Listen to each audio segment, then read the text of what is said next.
Okay, awesome. We are live. There we go. All right, again, check out this gorgeous view. I'm sitting under a house right now because it's very windy, and I want you to be able to hear me in this video. So I just wanted to tune in. I know the title of this video is not very creative or original, but we are stepping into Aquarius season right now, and we were pushed into it with sort of a bang with this eclipse energy, the full moon eclipse energy. Boom, and we're in Aquarius season. My favorite time of the year. But really, I've been loving every moment of every day, of every month, of every year. The past few years have just been so exciting. The growth is accelerated just to crazy amounts, and the magic is everywhere. And I'm so happy to be doing this kind of work with you guys, really connected to the spiritual realm and bringing through those messages of wisdom, which brings me to the topic today. Actually, two topics. There are two themes going on collectively right now, which means we're seeing those themes reflected in our individual lives right now, from the smallest situations unfolding to the largest. And the first theme I'm going to talk about is represented pretty much by the Knight of Swords, who was, by the way, the card of the current moment in the eclipse reading I did for the collective last night. If you didn't see that, you can check it out on my YouTube channel, Rebecca Magic. It's the latest video. So we are right now very much in that energy individually and collectively of the Knight of Swords. The Knight of Swords is the fire of air. Knights are fire, swords are air. This is putting an idea or a truth or a belief into action. We activate the fullest potential of this archetype of the Knight of Swords when we get in touch with our innermost truth in a very concise way, in a way where we meditate on only that, we see only that, and we get rid of all the extraneous bullshit. Because this allows us to gather our fullest presence and our fullest power and put it all toward that goal, which hopefully is aligned with the highest good of the one. Otherwise, our efforts will be futile. They'll be wasted, or at least we'll just have to do it over and over again until we learn the lesson that is inside. And so if we do align our truth with the highest good of the one, and this is what we're acting upon, we will have the support of the entire universe. This is maximizing our potential to the fullest. This is using the archetype of the Knight of Swords in the best way possible. So how can you and how can we as a collective right now extract those truths that are priority right now? Those truths that are needing to be expressed? Because ultimately there are those, there aren't so many motivations that we can have that are really worth it. You know what I'm saying? Like, when you want to act on your truth, the higher that truth and the more connected it is to the one, not just for you, but for those around you, okay? The more people that and beings that truth connects to, the greater the power you're going to have to carrying out your mission. This is just how the universe works. We're in this together. So how can we create a microcosm in our lives of the macrocosm of that happening in our world as a collective consciousness? How can you in your life extract those truths that are most needing to be expressed right now, putting them into action in a way that's going to serve the highest good of you and this world and all beings on this earth right now?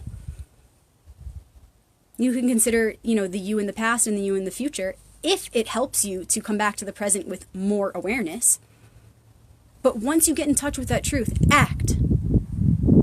Act. There's nothing to fear. If you know something to be true, then the only thing holding us back is our ego in its smaller mind, in a way that it's not productive. It's a distraction. The ego has its time and place, but our ego serves our higher self. It's not the other way around.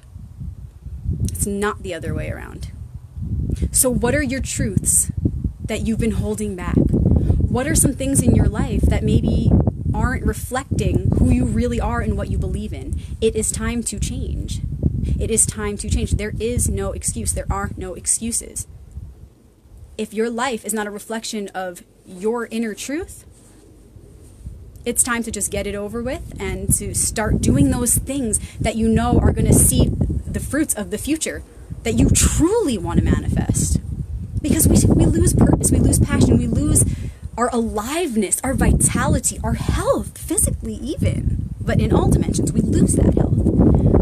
when we don't have a purpose, when we're not purpose driven, and when we forget that purpose, because we will sometimes. We will, in this world of material entanglement, forget our purpose over and over, even, many of us. But the deeper we understand ourselves, the more our purpose is revealed to us, and the more consistent we become as we base our thoughts and our actions around this purpose that keeps us going, keeps our fire lit. So that's the first theme alone, okay? There are two themes that are present right now as we go into this Aquarius season. Everything we just gain from this eclipses serve as portals, okay? There are very specific lessons, and there are people in the healing world, people who can see the unseen realms. They can see more specific messages about these portals, giving us more tools to be able to access the gifts of crossing through those, when we cross through those portals. Okay, it's like these secrets are being shown to us, okay, and they're coming through many different channels on this earth right now, because we're all divine beings. So they're coming through many of us as messages of, what can we really focus on right now to access the energy that is incoming from celestial bodies in a way that we are accessing our fullest potential as spiritual beings on this very physical planet. So the first message was finding your truth, extracting it, okay? Refining it, and when you have it, acting on it fully. The second message as we go into Aquarius season, okay, the second portal that we have access to right now is in learning the lesson that changing our mind and change in general is the most important thing that we can hold space for ourselves and for other people. Change is inevitable. Change is good. Of course, there are all the other archetypes we need to embody, not just, the wheel, not just like, oh yeah, there will always be change, so just go with it. We also have to leave our mark. We also are here to use our free will, to exercise that free will. So it's not just the wheel, of course, but there's also the Queen of Cups. Okay, she's the Queen of Hearts. She's the Heart of Hearts. She's not the King of Cups acting yet. She's the Queen of Cups, getting in touch with her heart first and foremost, and giving her all to that. How can we get in touch with our hearts and be that Queen of Cups and be that nurturer and understand the wheel card, the cycles of life, and have compassion for that and our place in it and the place of everyone who is around us and out there in the world? The best way that we can express our understanding of that and utilize the potential that lies within that lesson is by providing each other a safe space to change our minds and to grow and to change and to shift. We all want that for ourselves. We must give that to each other. We don't even give it to ourselves. We want it. It's the funny thing, a lot of us want the space to change, but then we don't act when we get the message. That was about the first part of this video, extracting your truth and acting on it. That's up to you. Okay? So you can see how these lessons kind of go together. The first lesson, finding your truth and acting on it. The second lesson, giving that space for people to change their mind and to change and grow and shift. These go hand in hand. We all are here right now to really get in touch with our truth and begin running with it, acting on it once and for all, fully and wholly. So naturally, the best thing we can do for each other is create that space to do what we need to do, to let go of old truth that didn't serve us. Even if it means, our lives are going to look very different. We want that for each other because we want that for ourselves, to be able to speak our truth. Whatever comes after that as a byproduct, it will be meant to be. And we have to provide the space that allows that comfort. And how do we do that? By acknowledging that whatever comes of our truthful expression is meant to be. We can tell each other, whatever you decide in any moment, whatever you feel you need to let go of in order to be your most authentic self, I support that. No matter what that looks like for me, I support that for you. Because in you doing that, that will allow me to do that. Places change, faces change, situations, details of situations in life change. What matters is what's happening inside.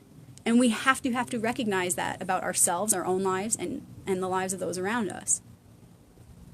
The most important thing is finding that center, coming back to that center always, and acting from that space. That's what we have to say to each other. Where are you at right now, and what do you believe? Is that really what you still believe? Find your center. Get in touch with that. What do you need to be in your fullest, most authentic expression? How can I support that? And it's so important that we do that for ourselves and for each other. Give each other the space to change and grow. We set so many limitations on ourselves and on each other, and we do so pretty unconsciously as well. A lot of what we're doing is just from old programming, from situations we've been in the past, or from collective programming like media, social media. But the more we are aware and we see those things happening, the more we can eliminate that happening. The more we can replace it with neutralizing responses to each other and to life. We can see where maybe we didn't see before. We've been talking to each other in a way that does limit each other, even when we weren't really meaning to. So thank you for helping me in this mission on this planet at this time, as we hold space for ourselves and for everyone around us to do what they need to do during this shift, to be who you need to be, to not impose on others your own beliefs, but to shine your truth, be an example of your truth, and that is your expression of it, is your embodiment of it. Others can then just observe you and extract your truth because you're wearing it, your heart on your sleeve.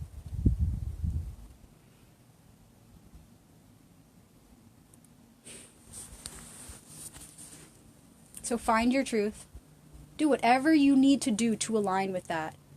As long as we're being kind to each other,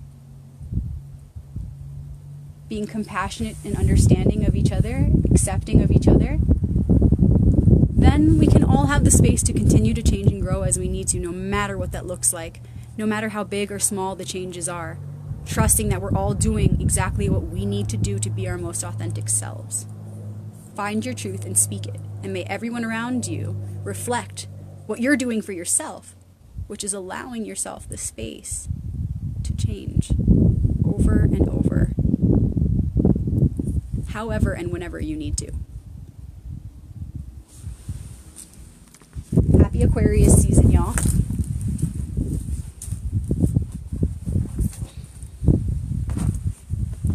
Many blessings to you through these changing times. Shalom.